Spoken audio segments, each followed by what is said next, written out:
Hello friend, अभी शाम का समय हो रहा है। आप सब कैसे हैं? स्वागत करती हूँ आप सबका मेरे अपने चैनल बंसिका सिंह लाइफ स्टाइल में। अभी शाम का समय हो रहा था, 8:30 होने वाले थे और मम्मी आज घर चली गई थी। पापा को डिस्चार्ज मिल गया था हॉस्पिटल से, तो मन नहीं लग रहा था, मन काफ़ी उदास हो रहा था, इसलिए खाना बनाने में जितना लेट हो गया कुछ करने का मन नहीं कर रहा था। फिर हस्बैंड का फ़ोन आया, वो लोग कांवड़ यात्रा लेकर ससुर जी और वो गए थे बोलबम के लिए, तो आज रात को वो घर लौट रहे थे।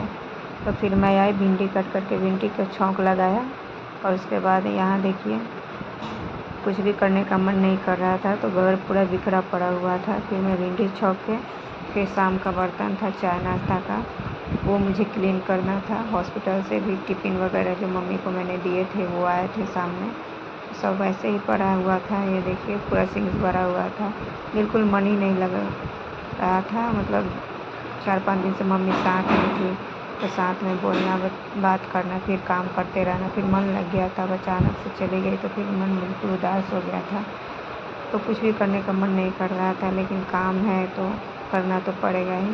तो उसके बाद मैंने सारे बर्तन को क्लीन किए हैं और उधर फिर सब्जी भी देख रही थी, और उसके बाद बर्तन भी सारे देखे क्लीन करके रख दिए थे। फिर यहाँ भिंडी की सब्ज़ी भी बन गई थी, और शाम में मम्मी को देने के लिए मैंने बटर पनीर बनाया था रास्ते के लिए, तो वो भी सब्ज़ी थोड़ी बची हुई थी, तो इसलिए भिंडी थोड़ी बनाई थी कि ससुर जी को शुगर है, तो मतलब या सफ़र से आए तो थोड़ा 1-2 सब्ज़ी रहती तो खाने में अच्छा लगता है। और ये देखिए गर्मी कितनी हो रही थी, पूरा पसीना से मैं भीग रही थी, इतनी गर्मी हो रही थी। उसके बाद में फिर मैंने आटा लगाया है, आटा लगाने के बाद में रोटी बनाई थी, और रोटी बना ही रही थी तब तक ससुर जी और हस्बैंड आ गए थे।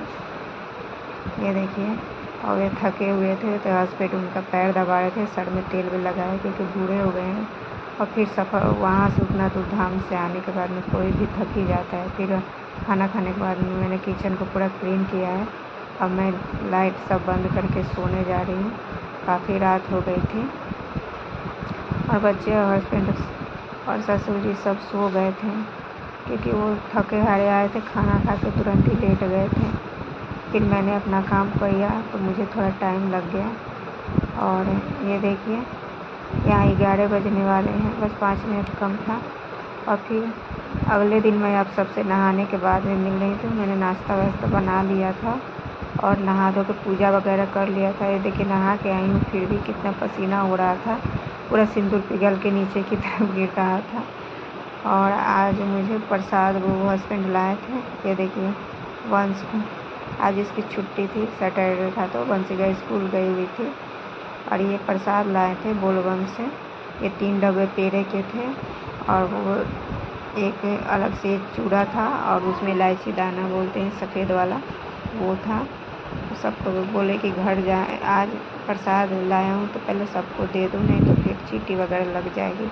वही मैं दे रही थी। 1 डब्बे पेड़े के खाने के लिए लाए थे बच्चों के लिए, और 1 बांटने के लिए लाए थे, और एक मैं अभी जाऊंगी मायके तो लेती जाऊंगी मम्मी के यहाँ प्रसाद, उसके लिए आगे के वीडियो में आपको देखने को मिलेगी।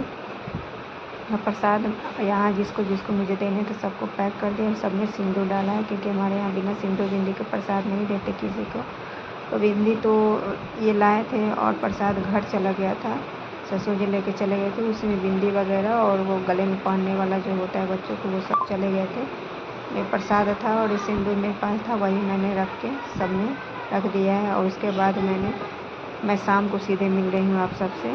अभी मैं जा रही हूँ ससुराल क्योंकि बच्चों की 2 दिन की छुट्टी थी, और उसके बाद अभी ससुराल में भी जैसे हमारा अपना शिव मंदिर है, अभी सावन का महीना भी चल रहा है, तो वहाँ पे खास पूजा है जो हर मतलब होती है शंकर भगवान के मंदिर में। आगे की वीडियो में आपको देखने को मिलेगी। तो यहाँ मैं रेडी होकर जा रही हूँ 2 दिन के लिए अपने ससुराल, और आगे के ब्लॉग में ससुराल से ही पोस्ट करूँगी, तो आप सब बने रहिएगा वीडियो में। बहुत अच्छे अच्छे ब्लॉग मिलेंगे आपको देखने के लिए। काफ़ी देर बस का वेट करने के बाद यहाँ देखिए हमारी बस आ गई थी, और बहुत रात हो गई थी, कम से कम 1 घंटा हमने वेट किया, जाके घर से ही निकलने में देर हो गई थी। फिर बस स्टॉप पे आते आते बहुत देर हुई, तो बस बहुत मुश्किल से मिला। यहाँ हस्बैंड भी बैठे थे, और बच्चे भी गर्मी से काफ़ी परेशान हो रहे थे। फिर यहाँ पेट्रोल के लिए बस रुकी थी, और बाहर लाइट वाइट लगी तो वही बच्चे देख रहे थे। कि बाहर का मौसम कितना अच्छा लग रहा है मामा। और उसके बाद फाइनली हम पहुंच गए थे। 9:30 बज गया था। यहाँ आते आते रात बहुत हो गई थी और मैं अपने ससुराल पहुंच गई थी। उसके बाद आने के बाद में बिस्तर वगैरह झाड़ के किया था और बच्चे सासू माँ के पास खेल रहे थे। उसके बाद खाना बनाया कि सासू माँ को लगा कि हम आएंगे नहीं आएंगे, देर रात हो गई थी, तो इसलिए उन्होंने खाना बना के पहले से नहीं रखा था। फिर सब्ज़ी उन्होंने बना दी थी लेकिन रोटी नहीं बनाया था। बोला कि आटा लगा के फ्रिज में रख दिया था कि आएंगे तो उसी समय गरम गरम बन जाएगा, नहीं तो फिर ख़राब भी नहीं हुआ, खाना वेस्ट भी नहीं हुआ। तो फिर मैं वही रोटी बनाई हूँ और ये वंश को उठा के लाए हैं मम्मी जी के यहाँ से। ये बिना खाए सोने के लिए जिद कर रहा था। वही बोल रहे थे कि एक भी रोटी से कैसे भी खिला दो, लेकिन ये नहीं खाया। पता नहीं इसे क्या हुआ है, आज 4-5 दिन से बिल्कुल ही खाना रात में नहीं खा रहा है। फिर वही मैं उनसे बोल रही थी कि जाने दीजिए, जिद कर रहा है तो छोड़ दीजिए, दूध दे दीजिए, दूध पी के सो जाएगा। फिर उसके बाद सबको खाना देकर मैंने भी खाना खाया। उसके बाद अपना किचन का काम किया, किचन को क्लीन किया। क्लीन करने के बाद फिर लाइट बंद करके मैं भी सोने चली गई थी और काफ़ी थक गई थी और रात के 12 बज गए थे सोते सोते।